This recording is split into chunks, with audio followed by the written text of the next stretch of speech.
There should never be a debate about who has the right to exist. And that's what happened. And a lot of harm was done in that process. At the same time, I think that there are conversations within this situation that really needed to happen in our community. Things that have been bubbling, especially when it comes to the cycling community and who gets a seat at the table. This conversation really morphed into who belongs and is Bentonville welcoming? And it doesn't mean we don't love our community or we don't love living here. It just means we have areas to improve.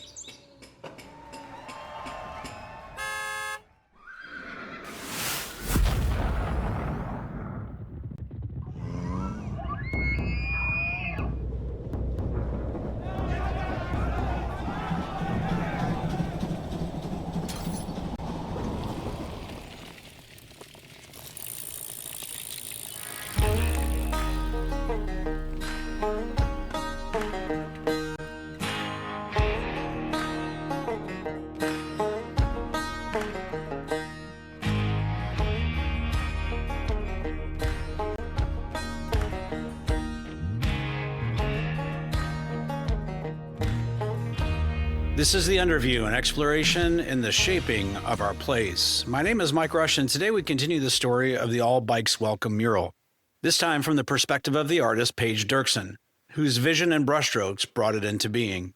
When Paige set out to design the mural, she wasn't trying to start a controversy. She was simply trying to create something that was an invitation centered around a message of welcome and belonging in a city that has invested so deeply in cycling and the arts. The mural was created by over 80 people, from children to adults to people from all corners of our community. And they came together with paintbrushes in hand under the 3rd Street Bridge to Kohler Mountain Bike Preserve. What they created was more than a mural.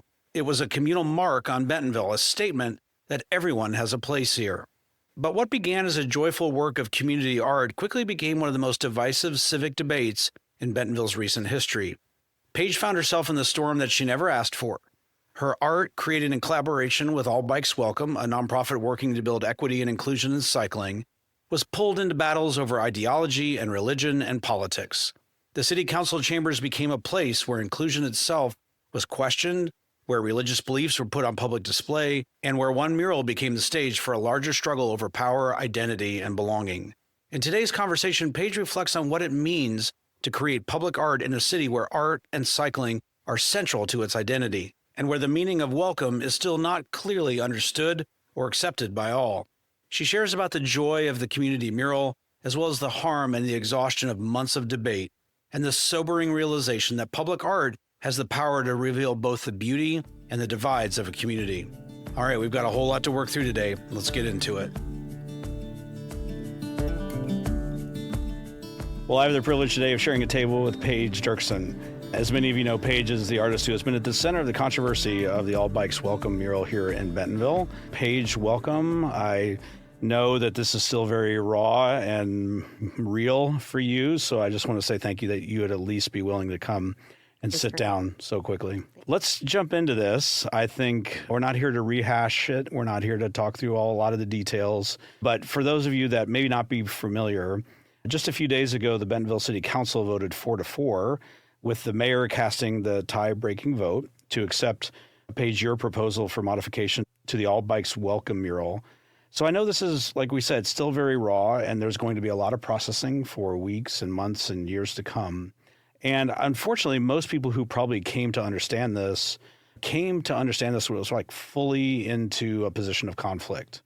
And maybe we could just back up for a moment, because I don't think that really does justice to who you are and your story. Maybe for those that don't know your story, maybe share just a little background about who you are as a human being first. So I am an artist. I've always been an artist my whole life. My background is in art therapy counseling. I have a master's degree in that, but I'm not practicing in a clinical capacity at the moment. Community arts is probably my favorite thing. I love to be able to bring people together over art. I'm also a printmaker and an art educator, and overall, just really grateful that I get to live in a place where I do get to be that full-time and do that full-time for a living. be in an area that there is a lot of support for the arts. Well, that's a very short introduction of a very well-established work that you've been doing. So I appreciate that. I think we'll probably get into this as we go through it, but part of what you have been engaged with and others in our community, All Bikes Welcome and Rachel, have been involved in for the past, it feels like 9 months, if not longer, has really been this work of public art. My question would be, maybe give us a starting point or a definition that can serve as a foundation for when we think about public art. What does that really mean? Yeah, I think first off, public art is really important to the identity of Bentonville. So we have to think about it in that context, first off.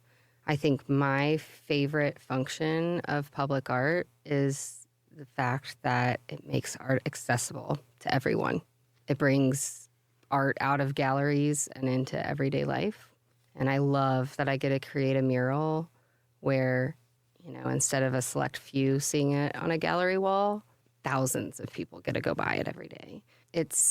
I think public art can be so many different things and can do so many different things. It can inspire, it can beautify. There's loads of research on how it can even reduce crime in areas, which is pretty powerful. And in some ways, maybe there's two different questions there. That's what is the role of public art, but also what is the power of public art.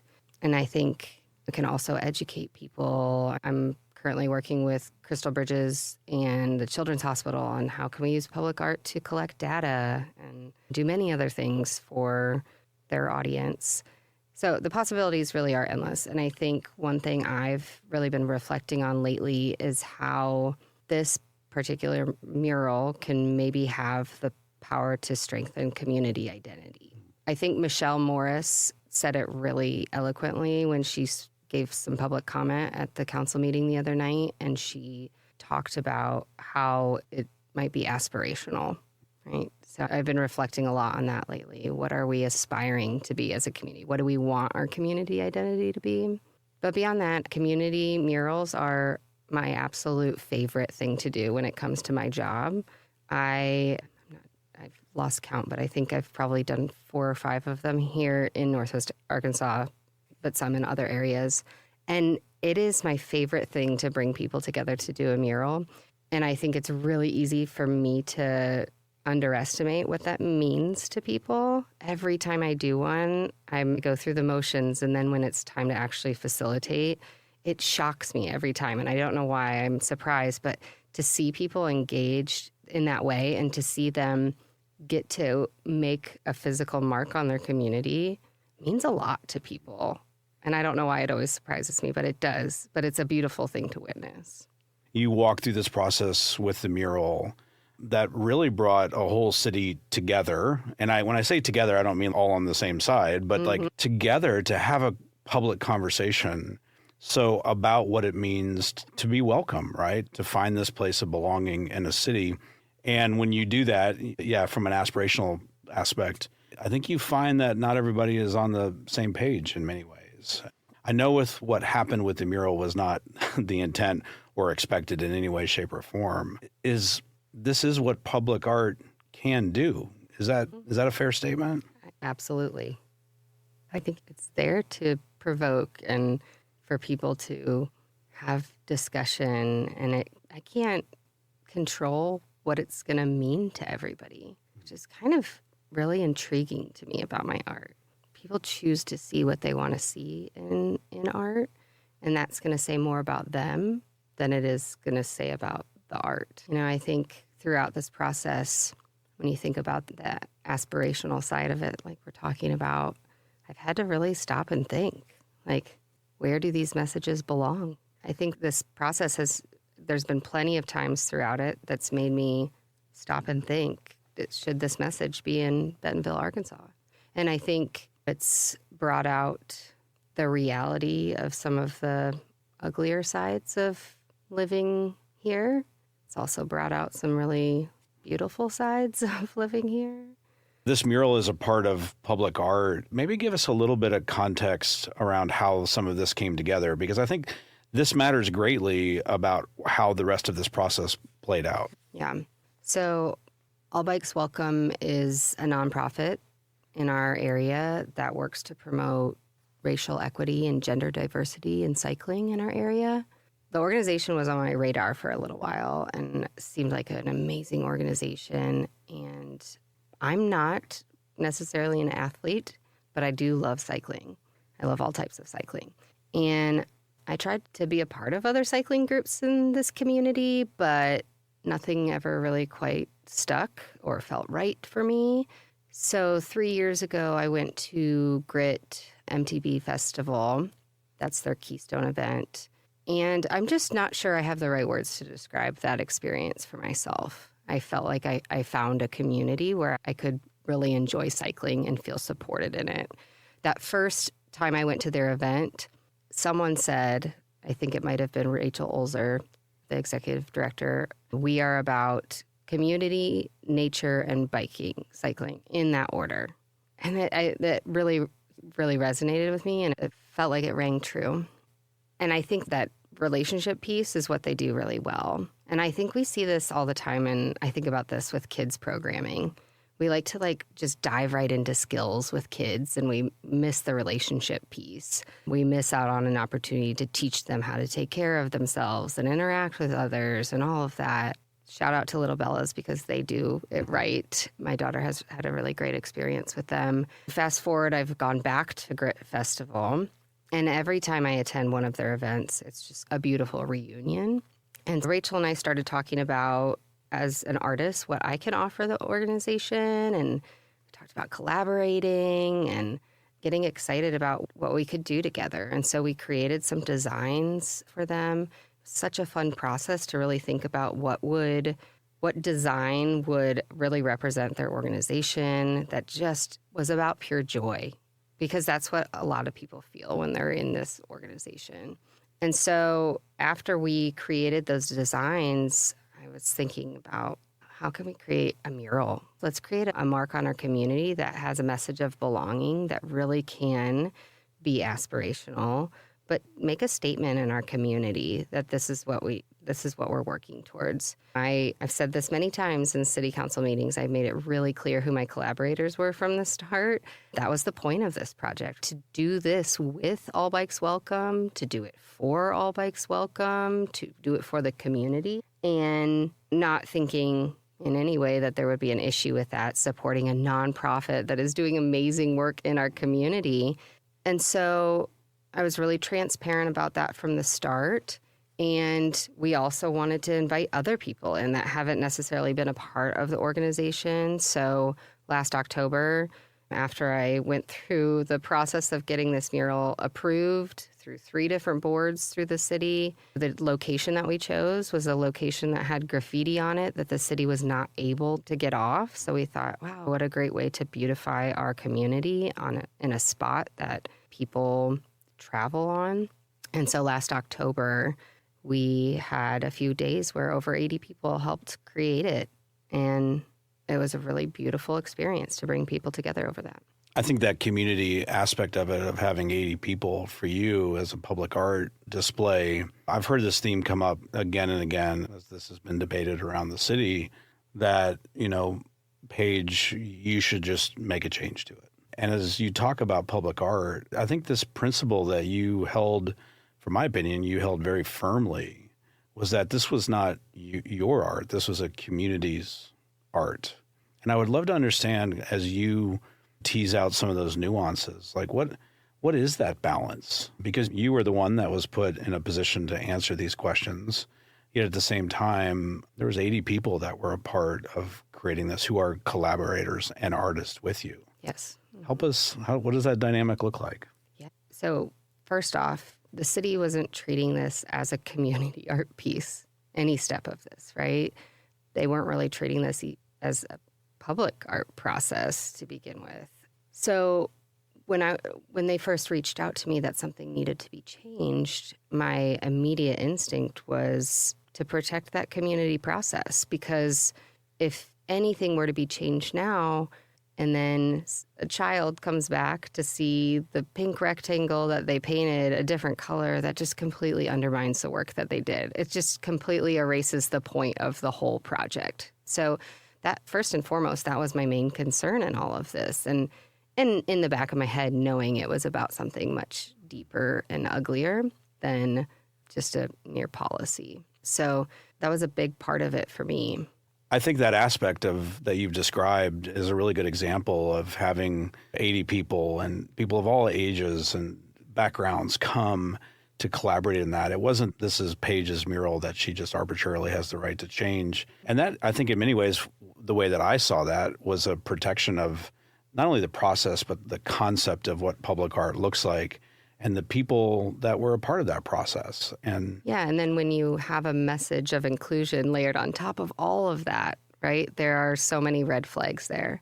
And from day one, Rachel and I were very open to making changes. That's the thing that gets glossed over too in a lot of this. We're seen as unwilling to do something or whatever it is, but her and I had many conversations about it, and we went into those first meetings and the first questions to get clarification with a complete open mind about it.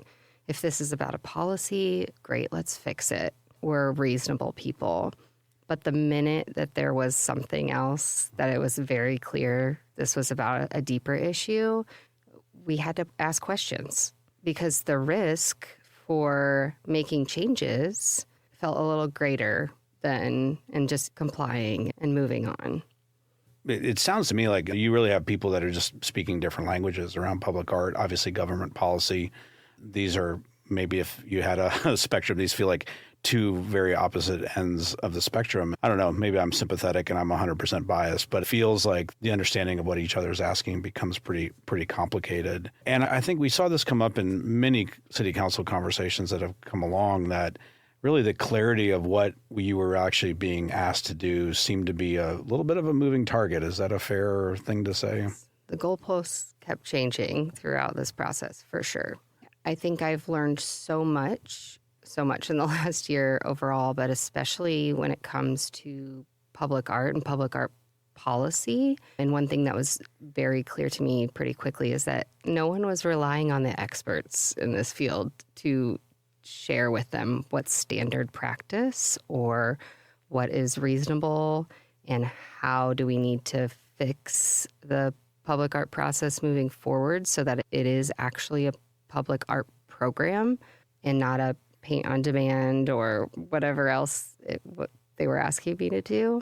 And we have a body in our town, the Public Art Advisory Committee, for these things. And I think the individuals on that committee were very supportive and, for the most part, and wanted to share their expertise because that's what they're there for. But they weren't really given a voice in this either. And I think probably what unfolded next was probably a result of a lot of, probably ambiguity and policy, city not having gone through this process before. Maybe I want to give people the benefit of the doubt in that it feels like there was some trying to come to some mutual understandings. I think over time what you saw was people move from the center to just be farther and farther away, and that the process, from my perspective, devolved into a whole lot of assumptions and a whole lot maybe of accusations and lack of understanding of each other. How do you view that process of moving away from that center point into maybe where we ended up going into the city council meeting, which was felt like a pretty volatile situation as far as I could see it? Yeah, and the way it happened was slow but yet fast all at the same time, which is confusing. And there were definitely extremes. And I think that's what happens when leadership fails to create a clear process. On one side, you had people calling the mural propaganda and spreading lies about this organization. And on the other, people were so frustrated that they lashed out. I understand why people are angry, and leaving hateful voice messages for city council members is not okay and definitely did not help our cause at all. I think it was really frustrating that council members assumed those people who went rogue in this were affiliated with the organization or were the organization. And that's not good leadership either. That's just reacting to all the noise that's happening around. But I think it's important to remember that the majority of people were reasonable in this. They were engaged citizens asking the city to consider what is truly at stake here. And I personally see that as civic engagement, and that's a really good thing. And unfortunately, the extremes became the story because that middle was ignored.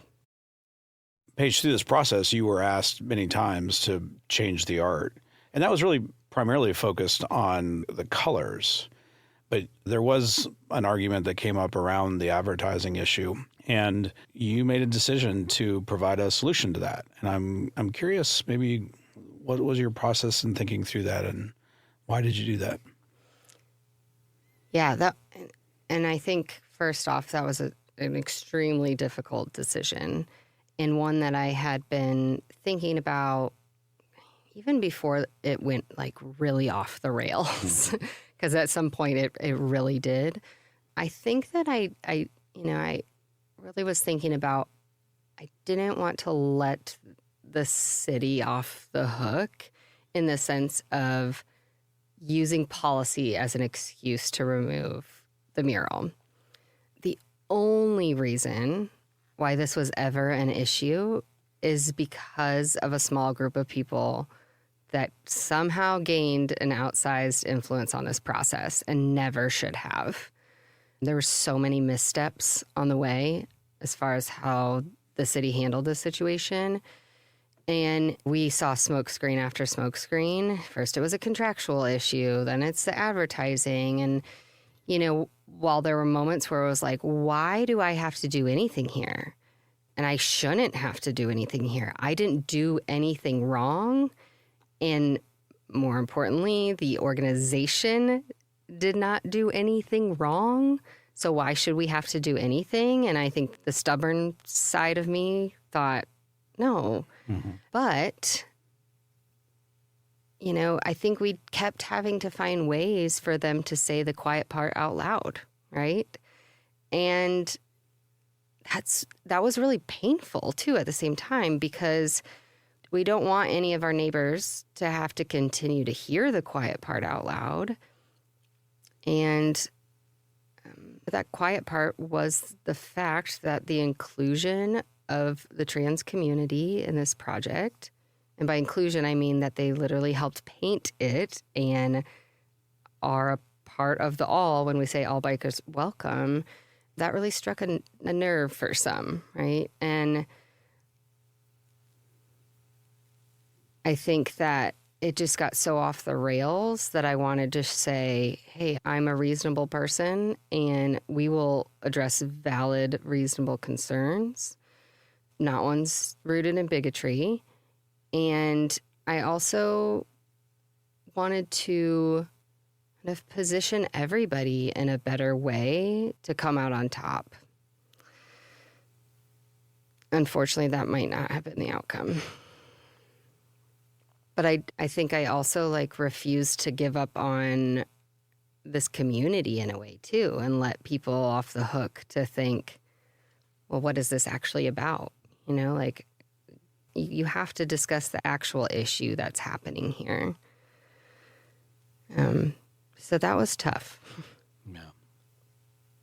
I think that there were a lot of moments in this, if I'm being honest, that I was positive that they were going to remove this mural.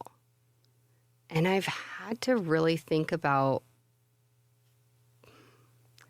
whether that could make a bigger impact in our community.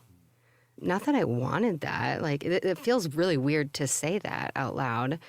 But in the end, offering that a narrow solution that addressed valid policy concerns gave City Council a way forward. I'm curious, from your perspective, being in the middle of all of this, you engaged in 2 mediation meetings with people that brought forth complaints. What do you take away from that difficulty of dialogue, or the inability to have dialogue around? And I know it started with an art piece, but you became this arbitrator of a whole lot of other things that I know you never signed up for. What did you see from a community perspective take place within the maybe some of the parts that the public didn't get to see in either those mediation meetings or communication as you tried to work through to I don't know, to try to hold things at a place to still maintain productive and constructive dialogue around what should be happening with this mural? I didn't sign up for that like you suggested, but I also feel like that was my job, right? I needed to do certain things and I had a choice, but I also didn't, in my opinion. And in many moments in this, have felt honored to be able to do some of that work, as intense and exhausting as it can be. The mediation meetings were interesting. I think I've been reflecting a lot lately just in this work and social justice work and racial justice work about where should our energy be spent. I think we all have compassion fatigue right now. There's so much that we're bombarded with every day that it's really hard to not let that paralyze us and just do nothing. People are feeling a little frozen right now. So it's hard to know like where to invest the energy in calling people into this work or being in community with them. There are going to be people that are very rigid in their beliefs. I don't think I'm necessarily the best voice for advocating sometimes with people who don't align with my values. I was placed in a really hostile situation, and even though the mediator's report for the first meeting said everybody was very cordial, I didn't necessarily see it that way. I have always been taught in basic communication that there are rules, right? And one of the rules is that you get to speak for yourself and you don't get to tell somebody else what their intentions were. And that was it from the start. Just a complete refusal to believe that my intentions are what I say they are. So that was hard.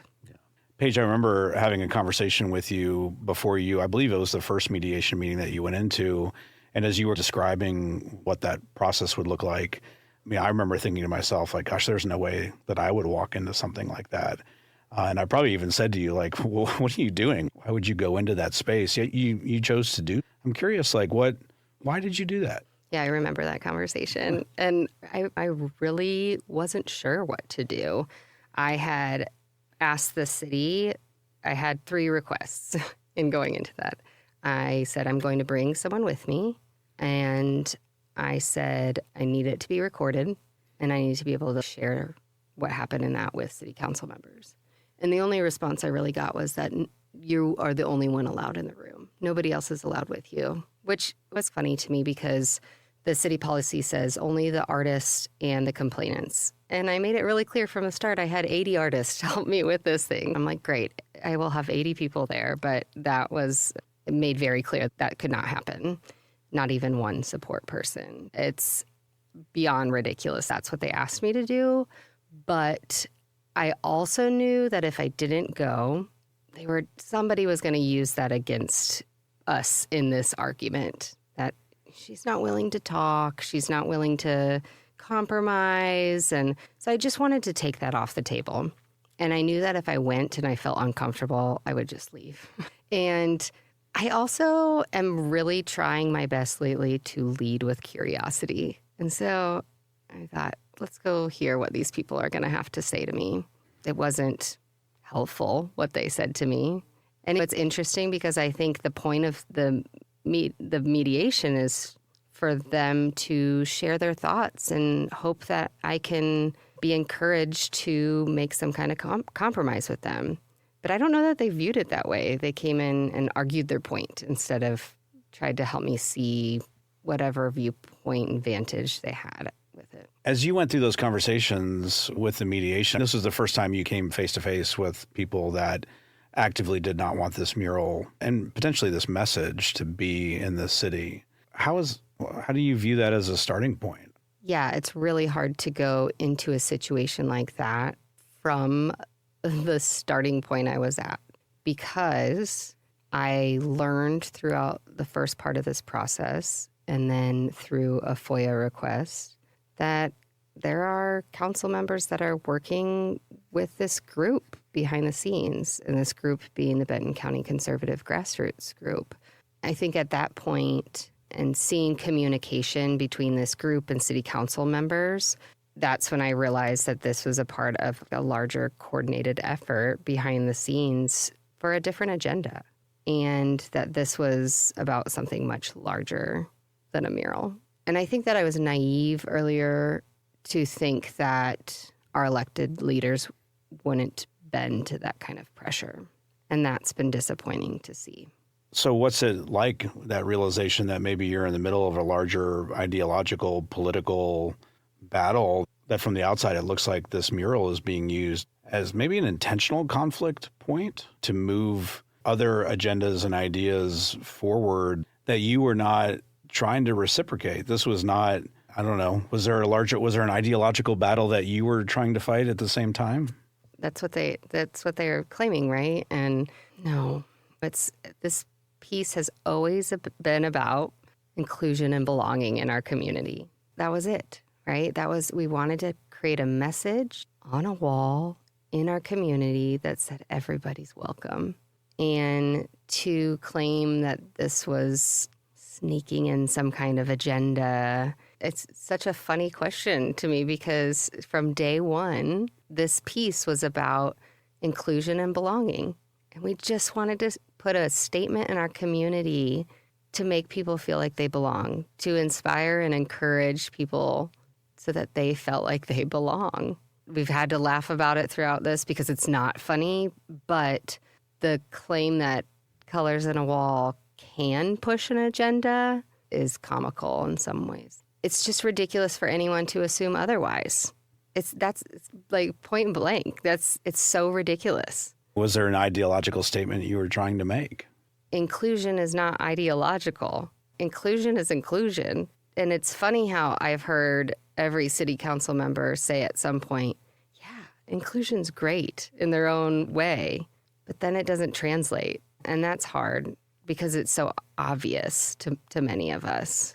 Obviously, there was a tremendous public response when this first started making its way out that this mural was potentially going to be removed, changed.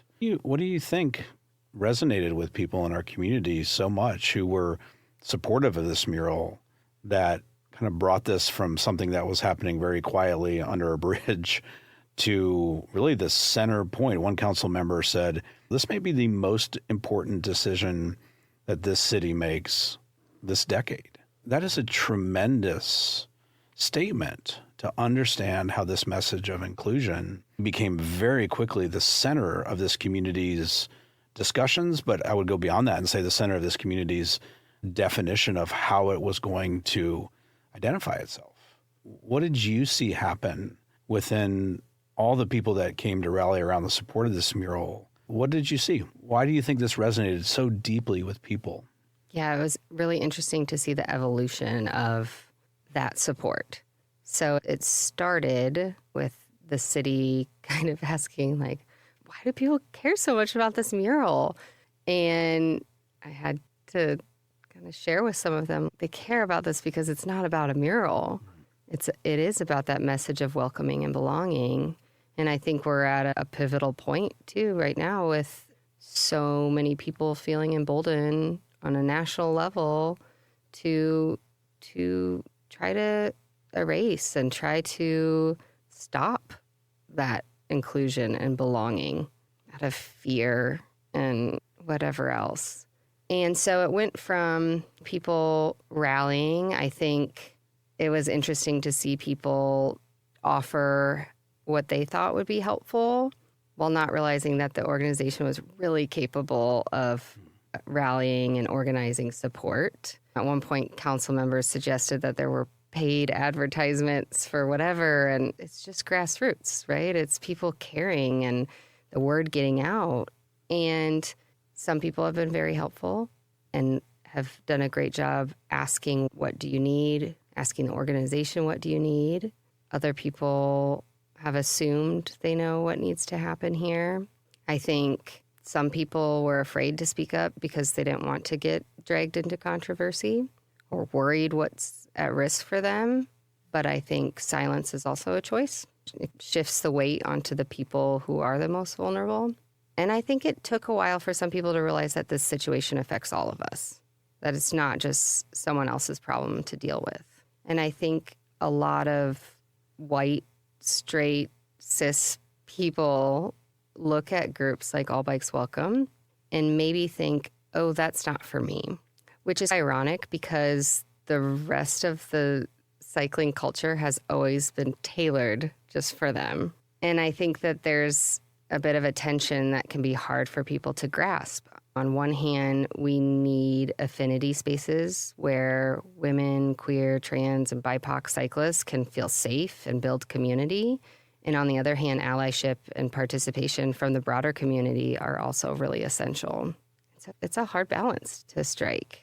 It's really interesting. I think it's something that we don't think about maybe off the top of our head is that you're in the middle of this community debate around this mural about cycling and about art in our community that has been defined by art and cycling for many years now. I'm curious from your perspective, like what did you see from the broader art and cycling community? Frankly, there was a lot of silence. And I think, like we said, I think some people think I didn't do this mural. I don't do anything with this organization. This isn't for me. Or they think, what's going to happen if I speak out? Fear always plays a role in some of this, unfortunately. I think I would have loved to see the cycling community step up and defend the organization that is doing the work of inclusion in cycling in our community. But I just didn't really see that. Yeah, how do you reconcile that? Or can you? There's this aspect of, yeah, hey, I'm for this mural. I'm for it staying. Maybe I'll send a message to the city council, which is absolutely needed and necessary, that public support that you saw. But that's very different than support for the organization itself. And so you end up in, sometimes I think for me anyway, it can be easy to just assume one is the same as the other. But I think I'm learning through this process too that maybe those two things are different. Is that fair? Could you speak into that? Yeah, and I think I had to think about so many different aspects of this project, right? I had to think about it from the cycling lens. I had to think about it from protecting public art and community arts and advocating for that and advocating for marginalized voices. And I've made lots of mistakes throughout this process. I've learned a lot and I'm still learning and I'm going to be processing this for a long time. But what I do know is that advocating for the cause means standing up for inclusion in broad terms, right? It's easier to rally around something like that. Advocating for the work means defending the specific people and organizations doing that labor every day. And that's harder because it means standing in solidarity when they're being attacked. And I think too often people stop at the cause without showing up for the work. And at the same time, I don't want to diminish a lot of the contributions that people made throughout this. There was a really beautiful showing in our community. And I don't want to diminish the role the community played in this, and because it was a big part. I don't want to risk pushing them away from really digging in further, but I also want to provoke a little bit more and get people thinking a little bit deeper about this. I think creating the community we want means accepting where people are in their journey, first off. And for some people, this was maybe the first time they have ever been really civically engaged. I think we really were able to expose a lot of what's happening behind the scenes, which is good for people to see. I think it takes a lot of bravery to give public comment at a city council meeting. That was the first time I had ever done it. I'm a professional now. You do have a lot of experience. Sure going to miss those meetings for a while, but no, it's not easy. So I do want to acknowledge that. I think that's really important. And I think your question makes me think of a quote that spends a lot of time rent-free in my head. So it was written by a group of Aboriginal rights activists from Australia in the 70s. And it said, "If you have come to help me, you are wasting your time. But if you have come because your liberation is bound up with mine, then let us work together." And there's probably no other quote that I've thought about as much as this one. And its meaning has continued to evolve and change for me throughout the years. It's like I see it differently all the time. My good friend Catherine, who I've learned a lot from, and has a print of this quote on her living room wall. And every time I'm there, it hits me. So I probably should put it on my own wall too, but maybe we all do. but that's the power of art right there too, right? Like I see that and it hits me. And I think that's a quote I've been really reflecting on lately. Yeah, thank you for sharing that. I've not heard that quote before, and I think it's incredibly powerful. And it brings that element of this dynamic, this deeper dynamic of, yeah, we do care about public art and it matters. But I think as we walk through this process, and it became pretty clear that this was maybe not just about a mural, but it was about this larger ideological framework, really, that you started to see more voices come into this space than maybe you typically would. We sat through the last city council meeting where the decision was made, and the conversations, especially from religious leaders or around faith or definition of welcome, it is an incredibly large part of what this conversation turned into in a way that I've never seen anything like that before. I'm curious your perspective on how do you view that part of the conversation or that part of where this went and maybe what that reveals about our community. And I think in some ways, two things were happening simultaneously. I think as it became not about a mural, the community also turned it into what they could comfortably see it as and how they could digest this information. And so sometimes there are moments where it got a little bit off the rails and it wasn't about just pure inclusion and belonging. And I think it shifting focus from a mural, from a very specific project with a very specific nonprofit, it did allow others to come into that space. I think we so blatantly saw Christian nationalism on display, trying to hold on to some power. And that's really hard to digest. People are entitled to their personal faith, but when faith becomes a justification for silencing or erasing others, that's not okay. And we all live here, regardless of our beliefs, and public art should be for everyone. It was really powerful to hear from other faith leaders in our community that last meeting to say, wait a second, you don't get the voice here when it comes to faith. You don't get to hijack God in this conversation. And so I'm glad that people were able to weigh in because I think it was powerful.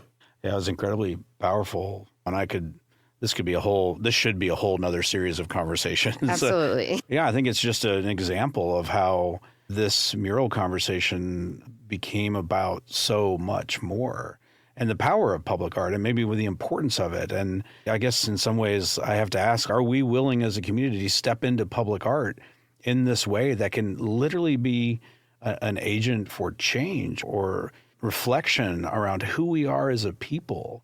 This example of watching this come through has been so incredibly powerful. I'm sure there are other examples. I've never been through a process like this before.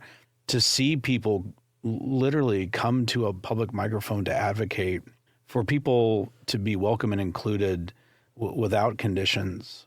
To me, that was just a part that I would have never expected that would have been entered into this conversation. And it became about how this mural really elicited a response that, yes, was about a welcome and inclusion, but in the term of being a human, right? Not to minimize the message. I'm not doing that. Not to say like all bikers are welcome, but this became about being a human message around that what our community is going to be and what it wants to become, and that aspirational message that you had talked about. And so I think in some ways for that to be so intensely debated to me was really shocking, if I'm honest. I don't understand how that becomes something that is up for debate.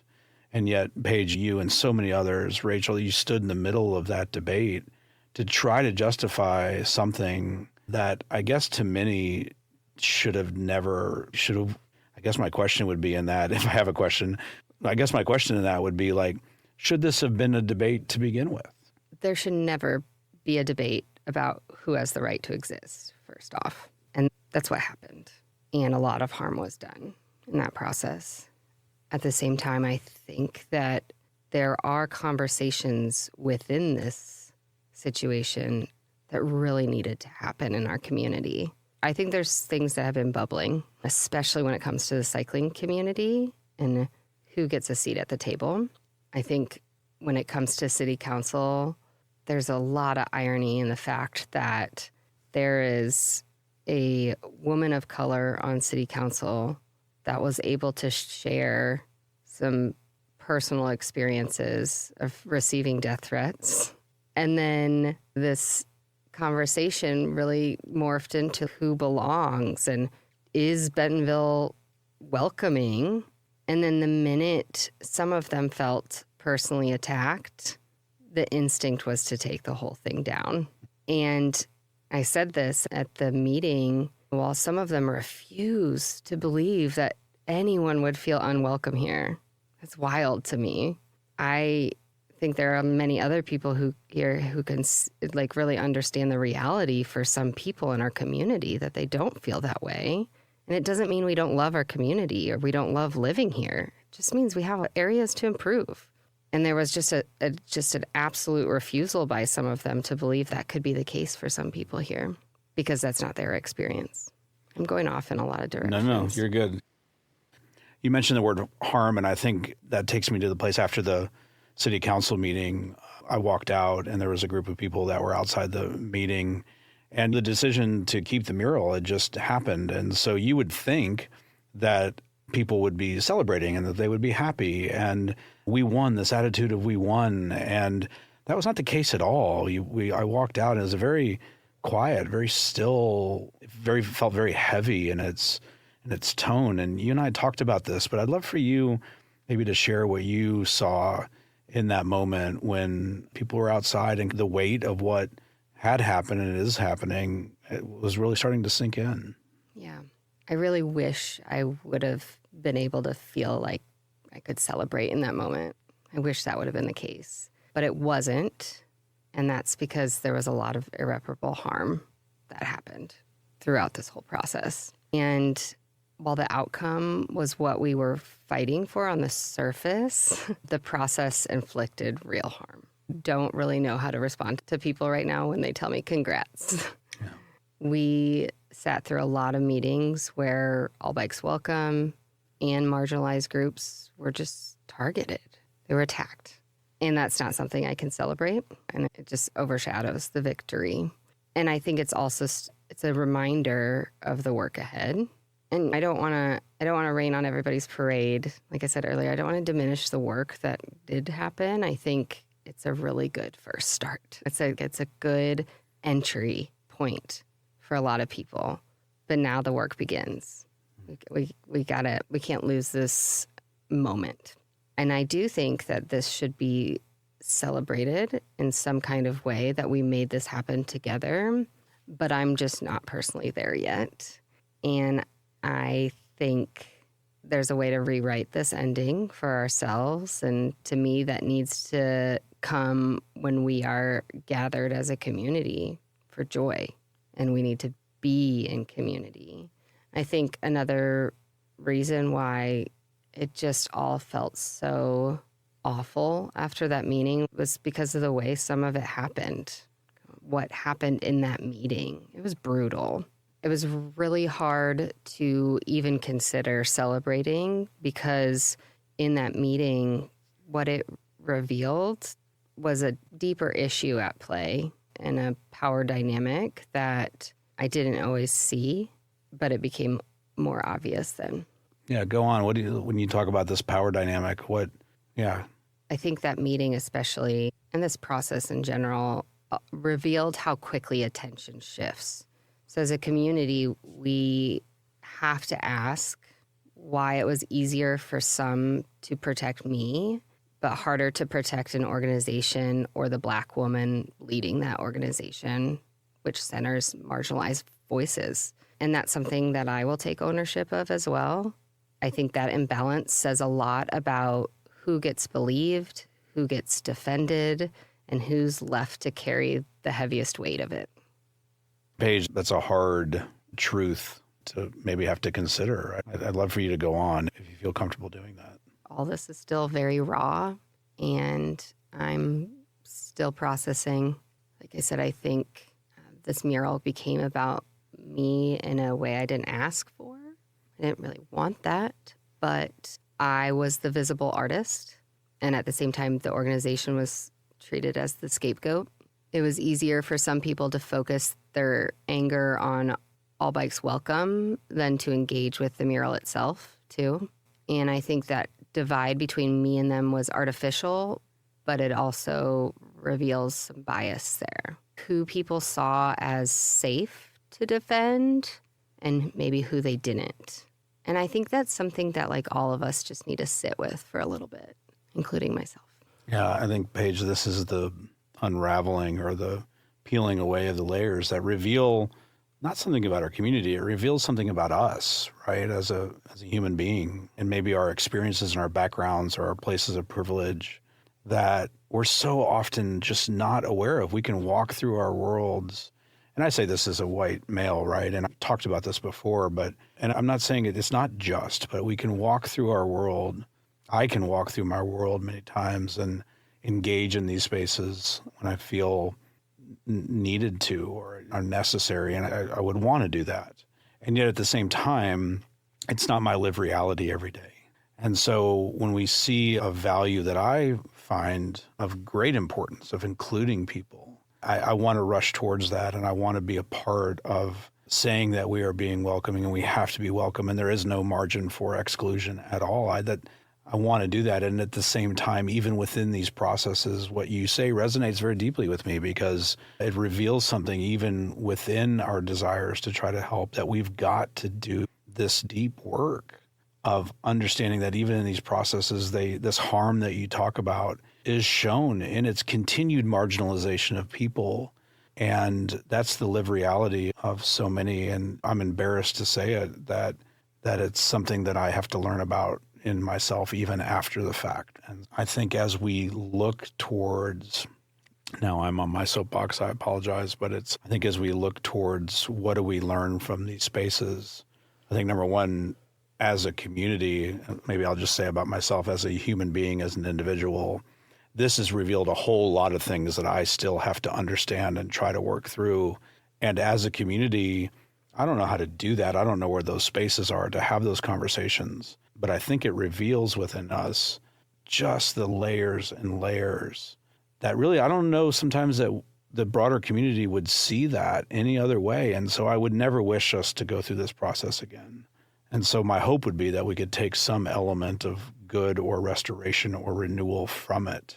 But I think it reveals that, especially within our broader white communities, that there are some deep-seated things that we still have to work through. And so maybe your comments have elicited my soapbox, and I apologize for that, but I think it is true. I would affirm what you say, and that is true, that it's something that is not our default posture, and causes us to maybe have to, yeah.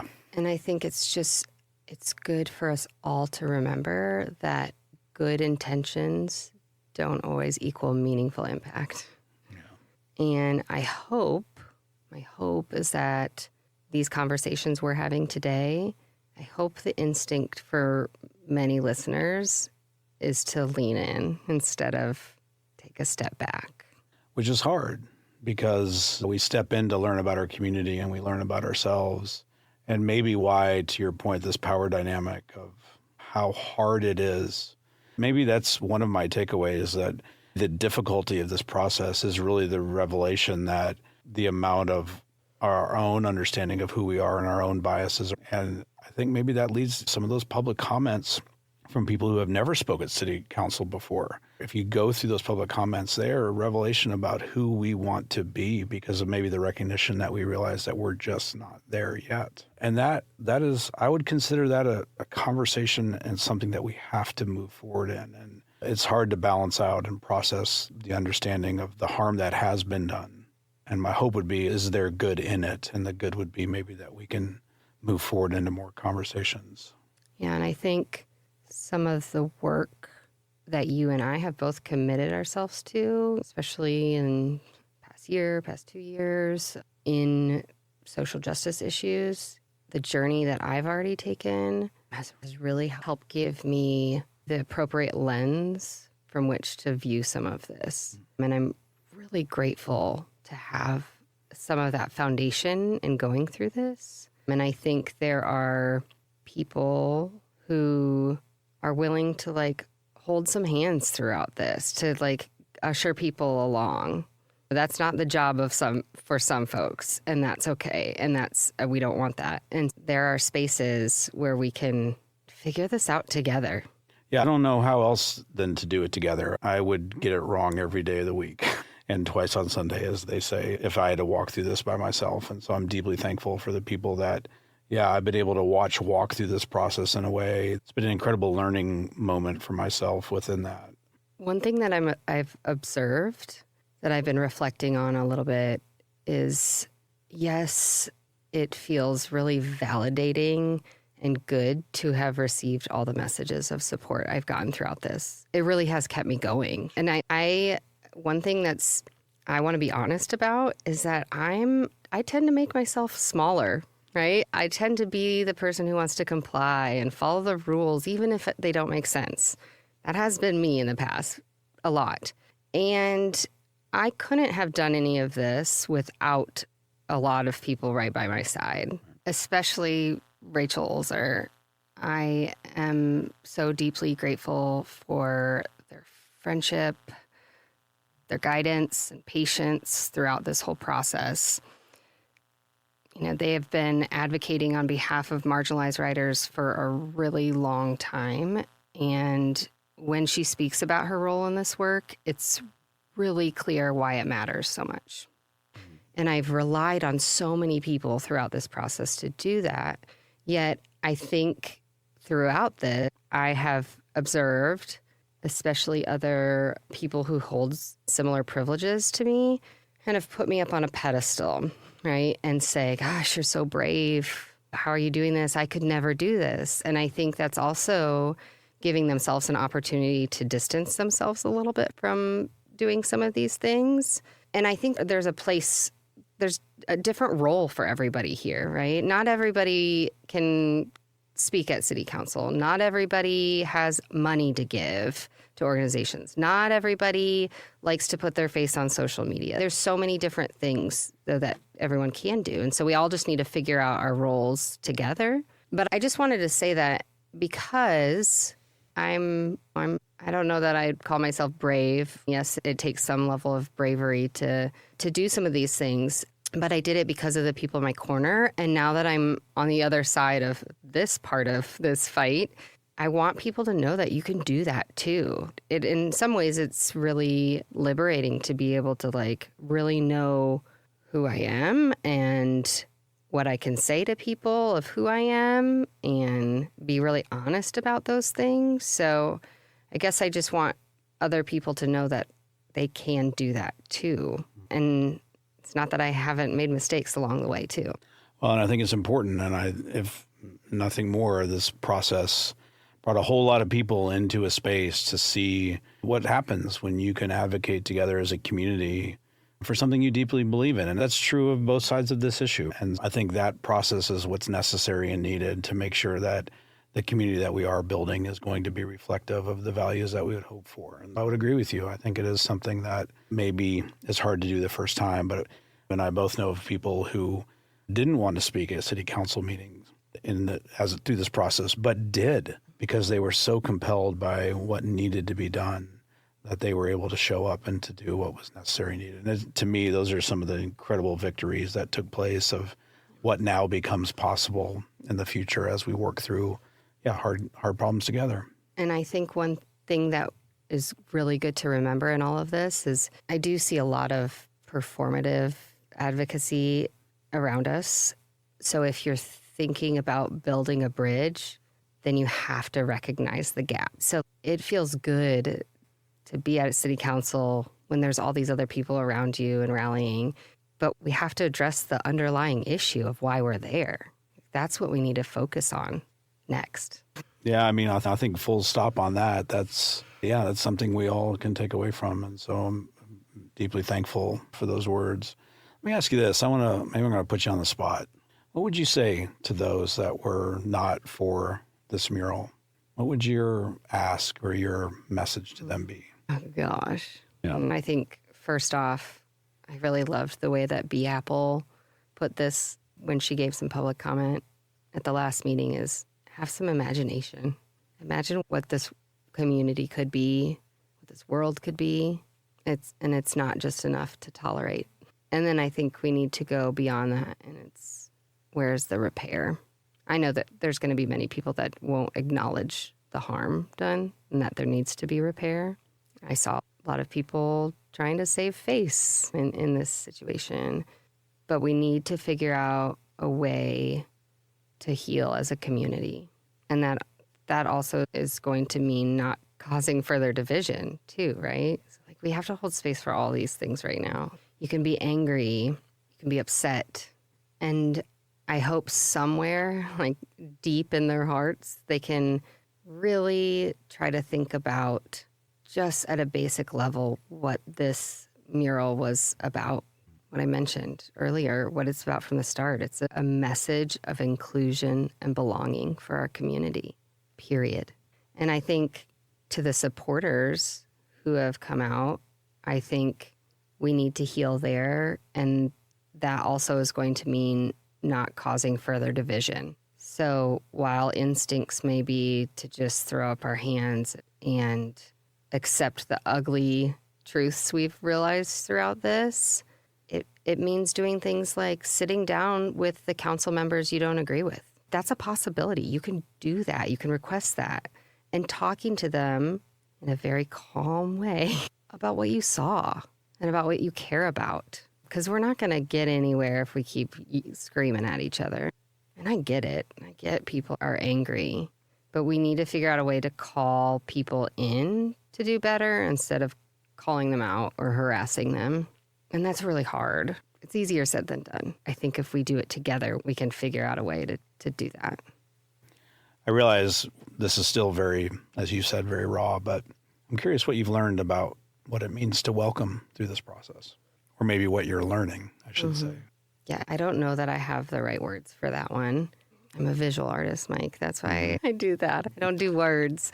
But what I keep coming back to is the fact that I know what belonging and welcoming feels like in my body. I don't know how to talk about it, but I do know what it feels like. I think that's been a theme for me in my life in many ways of trying to figure that out. And can I feel that? And I think this is a very recent and raw thing for myself and very personal. But I want that for others. I want them to know what it feels like in their body to belong. And I think it has to be more than a mural or a message. It's a practice. I think that might be the right word for it. It's a practice. And I think this whole process showed me how fragile that can be too. I'm learning this in real time with you as I'm saying these words. Yeah. And I think we're going to have to work at the speed of relationships, and we're going to have to work at the speed of trust in all of this. There's no shortcuts in it, and that's hard to sit with sometimes too. If you can, where we're at today with both harm that has been created, but also a resolution to this mural, I'm curious, what are your fears for this place? I think it's hard to talk about my fears for this place without thinking about how they're so entangled with my fears for everything that's happening on a national stage right now. We're all bombarded right now. And so we need to be taking care of ourselves. I haven't done a good job of that lately. And we need to be taking care of each other. And I think that I fear that Bentonville will choose comfort over courage. I also a fear that I think has weighed really heavily on me is that, and maybe because of this mural situation, that there are some people who will walk away believing this place isn't for them. And once people feel like they don't belong, they stop trying to build that future here. And I think I also fear that, like what we talked about earlier, the sexy part of advocacy is over for a lot of people. And the parts that felt good throughout this, coming together, the parts that we got to do collectively is over at this moment for people. So they just go back to their lives, right? And I fear that I do that too. That's a fear for myself. And that people will just move on really quickly from this and that they're not affected by it. I think one thing I'm really learning is that so much of this work is internal and there are no shortcuts there either. While I was really considering what to do, and before I made a decision to offer any kind of solution to the city, I kept thinking about how I will never know what this mural means to each person. And I don't know what it remaining means to each person. And I think it's really important that we remember that not every trans individual is going to feel the same way about this situation. They're not a monolith. Not every adaptive writer is going to feel the same way about this situation or the mural. Not every BIPOC writer is going to feel the same way. And so I've had to accept that there's going to be someone that doesn't appreciate how I went about this. And I've done my best to speak with the people that I need to speak with and hear from and listen to and learn from. But I also needed like a whole other year to do that too. So I think it's just a good reminder for everyone. I think through all of this process, though, Paige, and everyone knows, like, the hope is for this idea of community wholeness, and going through this mural conversation, it can be easy to see nothing but the divide. And I think your words around repair and healing, and it's not easy work, there are no shortcuts, is incredibly true. I'm curious, though, but I do want to understand if you have a picture of what does wholeness look like? You know, Mike, I listened to the podcast. This question's coming. I knew this question was coming. But yet here I am. I think for me, wholeness is being able to show up fully as yourself without hiding parts of yourself, without shrinking, being accepted in that form, whatever it may be. And I think that it also means there are community structures, maybe the right term, that actively protect that. So not just tolerating diversity and all the parts of everybody's self, but actively protecting that. We have to go one step further. Yeah, people need to feel seen and safe and valued in so many ways, acknowledged.